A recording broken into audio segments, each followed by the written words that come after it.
अगर पाकिस्तान और इंडिया का मुवाजना किया जाए अक़लियतों के साथ सलूक के हवाले से, तो पाकिस्तान को तो सलूट करने को दिल चाहता है और हिंदुस्तान के इशारे इंतहाई मनफी में है। मेरे पूरे वतन पाकिस्तान को अल्लाह बचाए। मोदी सरकार और रॉ बलोचिस्तान को पाकिस्तान से अलग करने की साजिशें कर रही है। अब भारत को बलोचिस्तान का अमन जो है ना वो खटक रहा है और फिर से मौके की तलाश में भारत कि किसी तरह इसके अमन को बर्बाद कर सके। अब ऐसे में ओवैस नूरानी ने भारत की जुबान बोलकर बलोचिस्तान को पाकिस्तान से अलग करने का मुतालिबा कर दिया। मैं फिर कह रही हूँ नाज़रीन, मैं फिर कह रही हूँ कि शायर मशरिक़ व बानी पाकिस्तान आज जिंदा होते तो क्या ये सब देखकर खून के आंसू ना रो रहे होते? बिल्कुल रो रहे होते। बलोचिस्तान को इतनी मेहनत मुशक्कत के बाद पाकिस्तान में शामिल करवाया गया, सोचें जरा। और आपकी याद के लिए मैं जरा बताती चलूं कि कायद आजम ने अपने आखिरी दिन भी बलोचिस्तान के इलाके ज़ियारत में गुजारे थे। अब इससे आप अंदाजा लगा लें कि कायद आजम को इस सूबे से कितना प्यार था। अगर वो कुछ अरसा और जिंदा रहते तो यकीन जानिए बलोचिस्तान में एहसास महरूमी सर ही ना उठाती।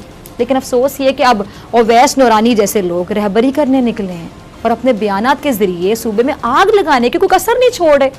ये सिर्फ बलोचिस्तान की बात नहीं है, ये लोग हर उस चीज पर हमला कर रहे हैं जो मुल्क की सालमियत के लिए जरूरी है। कोई क्या मैं पाकिस्तान को नहीं मानता, दो कौमी नजरिए का इनकार करता है खुलेआम सरेआम, और कोई बलोचिस्तान के बारे में बकवास करता है और कोई कौमी जबान से दुश्मनी निकालता है। उर्दू हमारी तारीख है, उर्दू हमारी सकाफत है, लेकिन कुछ लोगों को कि इस जबान के खिलाफ वो बगावत कर रहे हैं। कुछ लोगों की जबान के खिलाफ खुलेआम बगावत है, अदावत है, और क्या कहेंगे इसे आप? भारत अक़वाम मुत्तहिदा की सलामती कौंसिल के गैर मुस्तकिल रुकन के तौर पर मुंतखब हो चुका है और 2021 अब करीब आने के करीब है। और उसमें आप क्या चैलेंजेस समझते हैं कि सिक्योरिटी कौंसिल में अगरचे के गैर मुस्तकिल है हिंदुस्तान, लेकिन पाकिस्तान के लिए क्या मसाइल खड़े कर सकता है और हम उनका कैसे मुकाबला करेंगे? देखें, उन्होंने बहुत मसले हमारे ख़िलाफ़ खड़े करेंगे। प्लानिंग कर रहे हैं वो? जी बिल्कुल प्लानिंग कर रहे हैं, जारी है। उसमें जो काउंटर टेररिज्म के जो मसले हैं वो उठाएंगे। कश्मीर का जो मसला जब हम उठाने के लिए कोशिश करेंगे, उसको रोकने की वो कोशिश करेंगे। और जहाँ भी हमारे ख़िलाफ़ कोई एक थोड़ा सा भी नुक्ता वो हमारे ख़िलाफ़ कर सकें तो वो करेंगे। उनके आप दिमागी और आप जानते हैं कि किस तरह से वो काम करते हैं, तो उन्होंने कोई रास्ता नहीं छोड़ना है हमें एम्बैरस करने के लिए, हमारे ख़िलाफ़ प्रोपेगेंडा करने के लिए, हमारे ख़िलाफ़ फेक एक्यूजेशंस को दराज करने के लिए सलामती काउंसिल में ये सब कुछ करेंगे वो। क्वेश्चन हम क्या कर रहे हैं, पाकिस्तान की क्या स्ट्रेटजी होगी? जी, हम इसको काउंटर करेंगे। हमने पहले तो ये बताना है कि ये सब दुरुस्त नहीं है, जो कुछ वो हमारे ख़िलाफ़ जो कर रहे हैं, जो एक्यूजेशन ले आएंगे, जो कुछ है उसको हमने एक्सपोज करना है, उसको हमने रोकना है।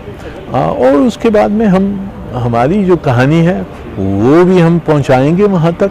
सारी दुनिया ने मुबारकबाद दे दी है बाइडेन को जीतने की, दो मुल्कों के अलावा। एक मुल्क का नाम है रशिया और दूसरे मुल्क का नाम है चाइना। अच्छा, अब उन्होंने क्यों मुबारकबाद नहीं दी? तो मैंने थोड़ी सी इधर उधर उनके जो मीडिया के बाहर के दोस्त अहबाब बैठे हैं, मैंने कहा जी क्या चक्कर क्या है? वो कहते हैं हमारा एनालिसिस है कि अभी पार्टी शुरू हुई, अभी कुछ है, अभी जरा वेट करें, जब हो जाएगा। अब देखें ना, एक सी जिनपिंग होता है हमेशा G20 में, इधर उधर ही मिलते हैं सारे आपस में, लेकिन बाइडेन को उन्होंने होल्ड किया। अभी बड़ी एक इंटरेस्टिंग डेवलपमेंट हो रही है। पोम्पियो पहुंच रहे हैं इसराइल।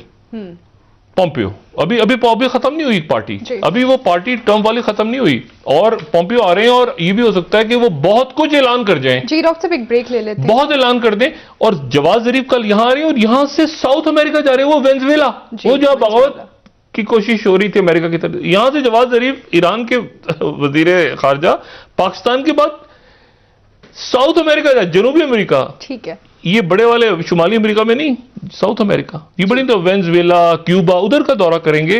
ये क्या है पाकिस्तान में कि अचानक मिलिट्री फौज को हदफ बनाती शख्सियात जो हैं वो सारी की सारी इकट्ठी हो गई हैं इमरान खान साहब के अगेंस्ट, सख्त लैंग्वेज के साथ। और अब वो खुल के उनकी जो क़यादत है वो उस ब्रीफिंग में भी शरीक हो रही है जो कि अस्करी क़यादत दे रही है, और वो अपनी तकारीर में खुल के इमरान खान को बुरा भला कह रहे हैं। ये क्या हो रहा है कि जो हुकूमतें वोट चोरी करके आती हैं, वो आटा चोरी करती हैं, वो चीनी चोरी करती हैं, वो बिजली चोरी करती हैं और कश्मीर चोरी करवा देती हैं हिंदुस्तान के हाथ। तो ये दुनिया के जो हालात हैं, जो हिंदुस्तान के अंदर सूरत हाल हुई है मईशत की, जरा उससे पाकिस्तान की मईशत को कंपेयर कर लें। वहां उनकी इकोनॉमी 24% श्रिंक हुई है इस पीरियड में। तो ये क्या बातें कर रहे हैं। उसके बाद अयाज सादिक साहब ने जो तकरीर की उसके ऊपर भी उन्होंने कोई इजहार नदामत किया नहीं। बलूचिस्तान के जलसे में बलूचिस्तान को अलहदा करने की बात हो रही थी। कोई इनकी उज़मा बीबी जो है वो कोई छोटी मोटी लीडर नहीं है इनकी, वो हिंदुस्तान की अफवाज को शहीद कह के याद करती है। तो ये इन सब चीजों की भी तो माफी इनको मांगनी चाहिए। फिर जब या तो ये कोर्ट्स के ऊपर एतबार करें, जब कोर्ट इनके हक में फैसले कहते हैं तो वाह वाह, और जब कोर्ट इनके खिलाफ फैसला कोई देता है तो ये रोने लगते हैं और कहते हैं मुझे क्यों निकाला, मेरे साथ ये जुल्म क्यों हुआ। नैब का चेयरमैन इनका अपॉइंट किया हुआ है, ये जनरल साहब जो हैं वो इनके अपॉइंट किए हुए हैं, उसकी एक्सटेंशन के लिए इन्हीं ने वोट भी दिया। आज वो बयानिया ये कर रहे हैं जिससे पाकिस्तान को नुकसान हो रहा है और पूरी कौम को नुकसान हो रहा है। हिंदुस्तान उससे फायदा उठा रहा है। जो हमारा रिश्वत है पाकिस्तान के अंदर इन सबको पता है कि कौन कौन से मुल्क साजिश कर रहे हैं इस मुल्क को कमजोर करने के लिए। वो इस बयानिए बात ये है, फिरदौस साहब एक सवाल ले लें, फिरदौस साहब एक सवाल ले लें, मैं आपको नहीं एक सवाल ले लें, आपके लिए आसानी हो जाएगी। सवाल ये है कि अयाज सादिक साहब ने एक बात की, उसके बाद फवाद चौधरी साहब ने जो बात की उसने अयाज सादिक की बात भी पीछे छोड़ दी, और मैंने पूरा इंडियन मीडिया मॉनिटर किया किस तरीके से वो चल रही थी। क्या वक्त नहीं आ गया ज़रा हम बोलने से पहले सोचें कि हम कह क्या रहे हैं, क्यों कह रहे हैं, किस पस मंज़र किस तनाजुर में कह रहे हैं। नदीम साहब इसमें तो कोई आर्गुमेंट है नहीं ना, ये तो आप एक ऑब्वियस चीज स्टेट कर रहे हैं जिसको मेरे ख्याल से हर विशोर आदमी सपोर्ट करेगा। लेकिन मैं तो एक चीज है, फवाद चौधरी ने बयान दिया, फवाद चौधरी ने उनकी तरदीद रिट्रैक्ट और जो कुछ उन्हीं ने वही फ्लोर के ऊपर भी की, लेकिन अयाज सादिक ने वो नहीं की। बात ये है। और फिर आप ये देखिए, मैं अगर किसी शख्स को